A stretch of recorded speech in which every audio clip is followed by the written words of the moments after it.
નમસ્કાર, જોહાર. વાત કરીશું આપણે તાપી જિલ્લાના નિઝર તાલુકાની. નિઝર તાલુકામાં થોડા દિવસ પહેલા જ એક ભ્રષ્ટાચારને ઉજાગર કરવા માટે એક ફોટોગ્રાફી કરવામાં આવી હતી. એ ફોટોગ્રાફીને લઈ ભગવાનભાઈ નામના વ્યક્તિને ઢોર મારવામાં આવ્યો હતો અને એમને હોસ્પિટલ ભેગા થવું પડ્યું હતું. હોસ્પિટલમાં પણ એમને ભાગવું પડ્યું હતું. એવી પરિસ્થિતિ ઊભી થવા પામી હતી. છતાં પણ તંત્ર, સરકારના અધિકારી અને ચૂંટાયેલા નેતાઓના દબાણના લીધે ભગવાનભાઈનો કેસ હજુ ત્યાંનો ત્યાં જ ઊભો છે. એના ઉપર કોઈ પણ ફરિયાદ થઈ નથી.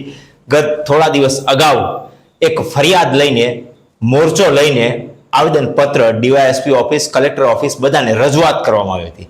ડીવાયએસપી ઓફિસમાંથી તાત્કાલિક ફોન નિઝર પોલીસના પીઆઈ અધિકારીને ગયો હતો, પણ ફરિયાદ નોંધી દેશું ની આશ્વાસન આપી દેવામાં આવ્યું છે, પણ નેતાઓના દબાયેલા અધિકારીઓ દબાણ વધારે હોવાથી ફરિયાદ હજુ સુધી લેવામાં નથી આવી. ફરી ભગવાનભાઈ સાથે જીએસી ન્યૂઝના રિપોર્ટરે સંપર્ક કરતા જાણવા મળ્યું કે હજુ સુધી કોઈ જ ફરિયાદ થઈ નથી. પોલીસ ઉલટા ચોર કોટવાલ કો દાટેની કહાવત સાચી કરી રહી એવું લાગી રહ્યું છે કે ભગવાનભાઈને કહેવામાં આવશે કે તમારા ઉપર પણ કેસ થશે. એટલે ફરિયાદનો હજુ સુધી કોઈ જ ઉલ્લેખ કરવામાં નથી આવ્યો. અધિકારીઓ સાથે મોરચો લઈને ગયા લોકોએ વાત કરી, છતાં પણ ફરિયાદ જેસી કે તેસી.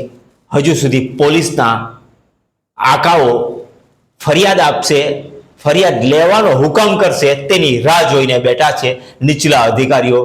હવે ફરિયાદ ક્યારે આપવામાં આવશે? જ્યારે ભગવાનભાઈને હજુ ઢોર મારવામાં આવશે કે પછી ભગવાનભાઈનું કંઈક અંશે ખરાબ કરવામાં આવશે, ત્યારબાદ પોલીસ ફરિયાદ લખશે કે શું? એ આવનાર સમયમાં જોવાનું રહેશે. પણ તાપી જિલ્લામાં એટલું તો સાબિત થઈ ગયું છે કે અંદર નગરી ને ગંડુ રાજા જેવી હાલત છે. તાપી જિલ્લામાં ન્યાય વ્યવસ્થા એકદમ ચીતરે હાલ અવસ્થામાં હોય એવું લાગી રહ્યું છે આ ઘટનાને જોતા. તો રાયગઢ ગ્રુપ ગ્રામ પંચાયત દિવસે ને દિવસે વિવાદમાં ઘેરાતી રહી છે. મનરેગા કૌભાંડ હોય, મૃતક વ્યક્તિના નામે મસ્ટર પરથી નાણાંની ઉચાપાત હોય, કે પછી ગટર લાઈનના કૌભાંડ હોય, કે પછી સભ્યપતિ પર જીવલેણ હુમલો હોય, દિવસે ને દિવસે રહસ્ય ઘેરાતું જાય છે કે કેમ હજી સુધી આરોપીની ધરપકડ નથી થઈ, નિઝર પોલીસ દ્વારા એફઆઈઆર કેમ નથી થઈ. જિલ્લા સેવા સદન ખાતે ડીવાયએસપી સાહેબને ના સૂચન પછી પણ હજી સુધી નિઝર પોલીસ એક્શન કોના દબાણથી નથી લઈ રહી? ખૂબ મોટો પ્રશ્ન છે. આજે જોડાયા છે આપણી સાથે ભગવાનભાઈ. જી ભગવાનભાઈ, આપણે છેલ્લે જિલ્લા સેવા સદન ખાતે મળીને આજે અહીંયા આવી પહોંચ્યા છે. આટલા દિવસ દરમિયાન આપણે જે આવેદન આપ્યું, અરજી આપી, એના પછી આટલા દિવસથી હજી સુધી કોઈ એક્શન લેવાય છે કે કેમ? નથી લેવાયું, હજી સુધી કોઈ એક્શન લેવાયું નથી. ને અમને તારીખ 4/5 રોજે નહીં, તારીખ 4/6 રોજે અમને સાંજે રાયગઢ આઉટપોસ્ટ પર જમાદારે અમને તાત્કાલિક હાજર થવાનું કીધું, માને ને મારી મિસિસને. પણ એ લોકોએ એવું કીધું કે ભાઈ, જો તમને હજુ નિવેદન લેવાનું બાકી છે અને અરજી લખવાની બાકી છે એમ કે. અરજી લખીને પછી અમે આગળ કાર્યવાહી, અમને જો એસપી સાહેબ યસ કહેશે તો અમે આગળ કાર્યવાહી એફઆઈઆર ફાડીશું એમ કીધું અમને. પણ હજુ સુધી અમે 10 કે 12 દાડા થઈ ગયા, પણ એ લોકો અમારા પર અરજીને એ જ નિવેદન વારે ઘડી લેવામાં આવતું છે, પણ એનો એક્શન ને એફઆઈઆર નથી લેવામાં આવતી.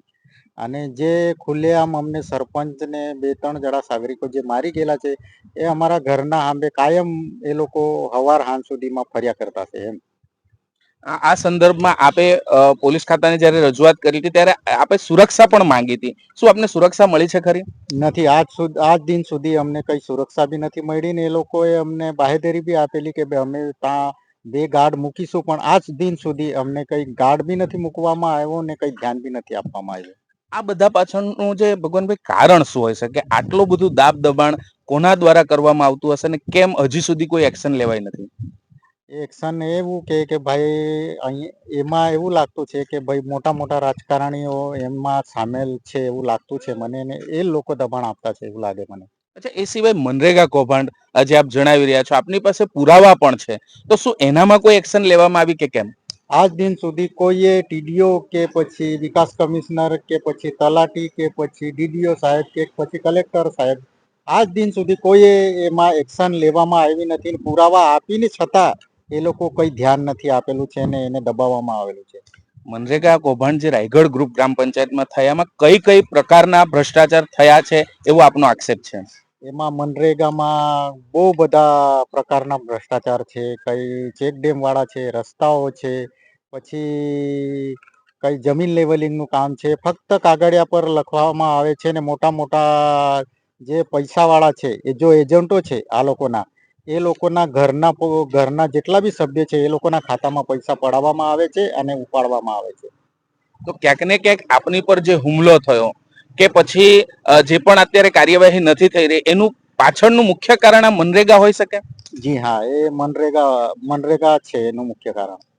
તો આપ જોઈ શકો છો કે રાયગઢ ગ્રુપ ગ્રામ પંચાયત જેની અંદર આટલા મોટા પાયે ભ્રષ્ટાચાર થયો છે, લેખિતમાં ફરિયાદો થઈ છે ડીડીઓ શ્રી સુધી, છેલ્લે જિલ્લા કલેક્ટર શ્રી સુધીને આવેદન પત્રો આપવામાં આવ્યા છે. મનરેગાનું કૌભાંડ હજી સુધી ઉજાગર થવાનું નામ લેતું નથી અને હજી સુધી એના પર તપાસનો કોઈ આદેશ થયો નથી. હુમલાઓ થાય છે, હુમલાના થયા બાદ ફરિયાદો લેવામાં નથી આવતી. આ બધું થયા બાદ પણ હજી પણ ફરિયાદી ન્યાયની આશા રાખીને બેઠું છે. જોઈએ એમને ન્યાય ક્યારે મળે છે.